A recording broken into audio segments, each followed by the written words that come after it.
we are here to tune into our true nature. So even though we're wearing a costume and we have names and categories for the sexes, for the professions, and we define ourselves by these different functions, function is not who we are. We're experiencing a sort of a point of view, a perspective, and it is a game in a sense that we are choosing to channel a stream of consciousness into that very specific experience that is pre-planned in many different aspects, characters in your life, main players in your life, and you all agreed to play these roles in each other's life. So it's cosmic because it's planned from a different level of consciousness. And once you again realize that you're playing this game from a different level, and every step of the way you can kind of pause and even contemplate that and laugh at it and realize that this is the experience is real, but this is projection, then life becomes really laughable in many ways. You are just able to meet people on many different levels where they are and find a common ground and find that playfulness. So the cosmic game, the cosmic game to me means that there is not seriousness, that there shouldn't be this level of seriousness that we apply to these life events.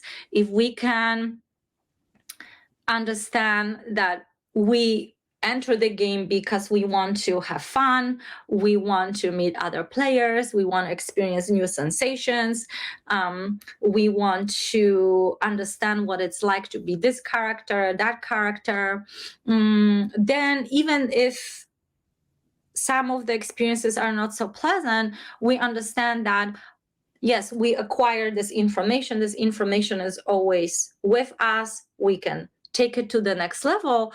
But this is not the fundamental level.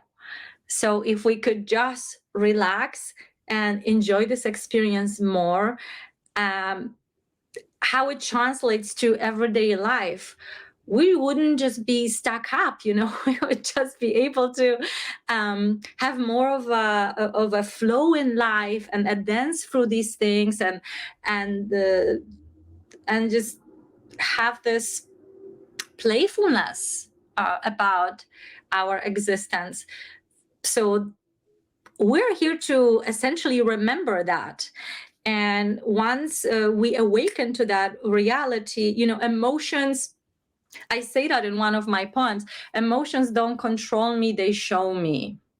So we start utilizing all of these different intricacies about our bodies and mind in order to perceive, not in order to judge, not in order to manipulate others, not in order to put ourselves on a pedestal. We understand that we're playing this game with ourselves in order to, in a way, prove to ourselves that this is not who we are. So let's make it as crazy as we can do in order to reset that button and understand, hey, it's a game. Wake up from this illusion of mortality and limitations. So essentially, it's like that. It's just like we're hallucinating in a way into this feeling that, yeah, this is all real. Do you believe we're in a shift of consciousness? Great question. I've been on this journey consciously for about 14 years. And the information that I have based on these states that I can tune into and just be, is that cosmos is always in a perfect state. There is no lack, Nothing needs to be changed. This is, again, a projection. Whatever we are tuning into, we're just inviting it into our space.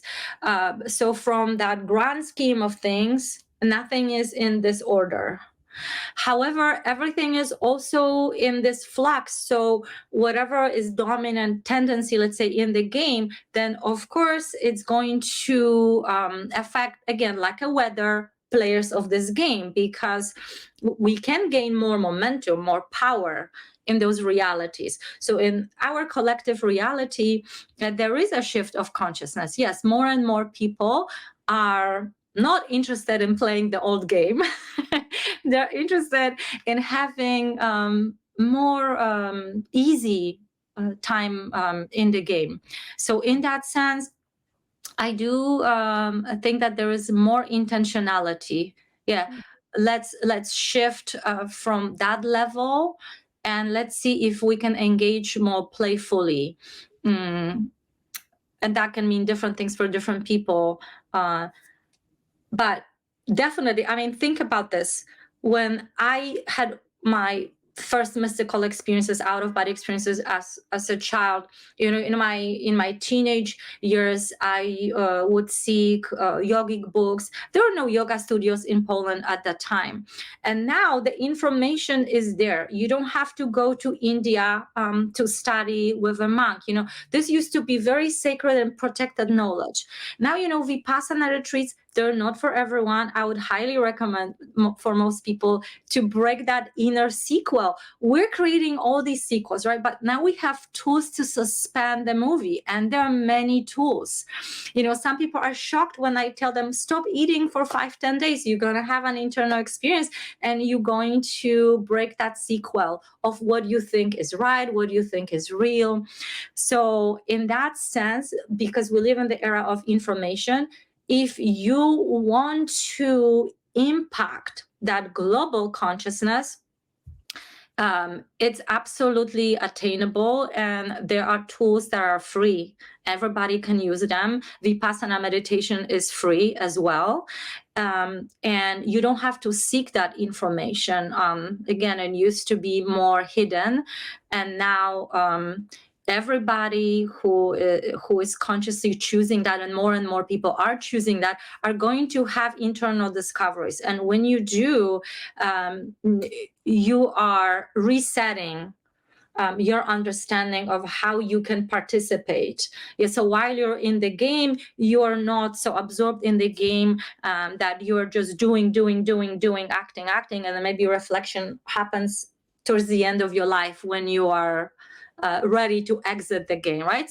So we have these intervals that are just like no thought is there, no action is there, and we can practice being in that suspended state. And that the more we stretch that space, you know, the more positive implication.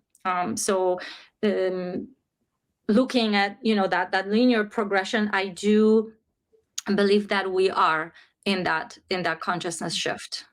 I mean, your channel is a proof, you know, we have these conversations is a proof that people are interested, that people, you know, don't feel like they just need to sort of keep this to themselves for 40-50 years and not talk about their own experiences.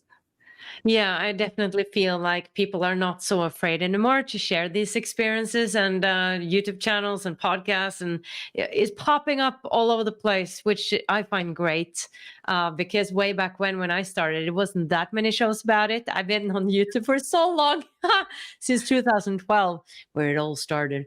No, but a lot of things started then. But yeah, it's important that it comes from different angles and more stories are being shared so that people can find information on their own, not necessarily through mainstream media that is influencing us a lot. Now, this 100%. Has been so, oh yeah.